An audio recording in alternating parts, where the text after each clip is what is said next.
So far, so good. Lord Enlil didn't mind that the Atlanteans expanded eastward, because he and his people were mostly settled in South Africa, South America, and the Near and Middle East. His own main residence was in Mesopotamia, today's Iraq. Besides, he took advantage of all the bloodshed that took place and fed off of it like everybody else amongst the gods.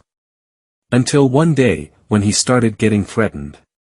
Shuruppak was a city situated about 35 miles south of Nippur on the banks of the Euphrates in modern Iraq. It was later, after the flood, dedicated to Enlil, who was Enlil's Aryan wife. Although none of the two particularly dwelled there in Atlantean days, it was located deadly close to Enlil's main residence. So, when one day around 49,000 BC, Ea decided to put one of his hybrid kings of the throne of Shuruppak, because it was strategically located and would be a perfect outpost in the little game called War that he played, this infuriated Enlil. First of all, this was way too close to home, and also, he thought that Ea gave his hybrids way too much power and had given them too much knowledge. In other words, he felt threatened that the humans would become more and more like the gods. In addition, he had a lot to say about the Pleiadian experiment, which he saw as a contamination of the original Aryan/Syrian experiment that he and Ea had planned and started. He told Ea that the giants were like monstrous savages who ruined the genetic library.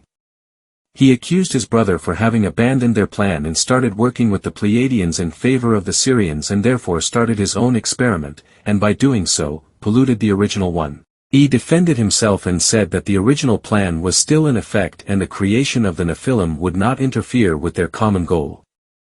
Enlil, however, thought Ea was wrong and started plotting against humanity, letting his own plans take shape in his head, plans which would eventually lead to the demise of mankind. So, he started his own war against the Atlanteans and included heavier battery in his warfare. Thus, we had the conflict between the Enlilites and the Enkites, the Ram clan and the Serpent clan, respectively. See, the first level of learning. One of Enlil's purposes was to use mankind as foot soldiers and simply let them destroy each other. Ea could see what Enlil was trying to do, but the Lord of Command was determined. Ea's son, Marduk, who supported his father, were at this point the king in Babylon, not too far from Enlil's domains. Half Syrian, from his mother, and half Aryan, from his father, Marduk was more aggressive than his father and started fighting back more ferociously than Ea had anticipated. In fact, Ea wanted to re-establish peace between the clans to save his creations. Wars and battles came and went, but wars didn't kill off enough humans to put an end to the experiment, Enlil noticed. Ea had let humans breed without restrictions, and the population grew exponentially all over the world.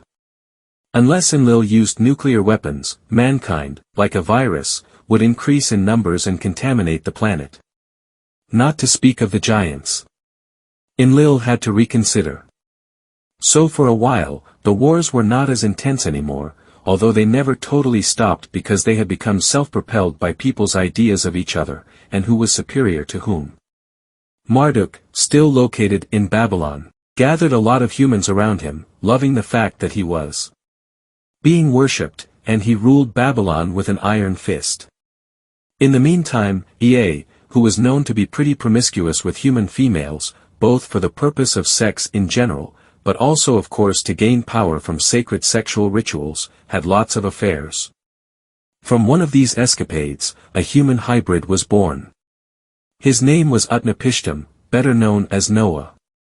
He became one of Enki's favorites and in his adult years he resided with Enki's son Marduk in Babylon. Enlil didn't like that Marduk gathered so many humans around him, not trusting his intentions and anticipating a future attack from Marduk.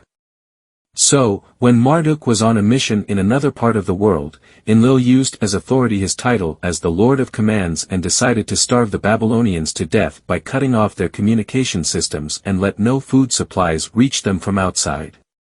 He also refused to give aid to sick people in Babylon.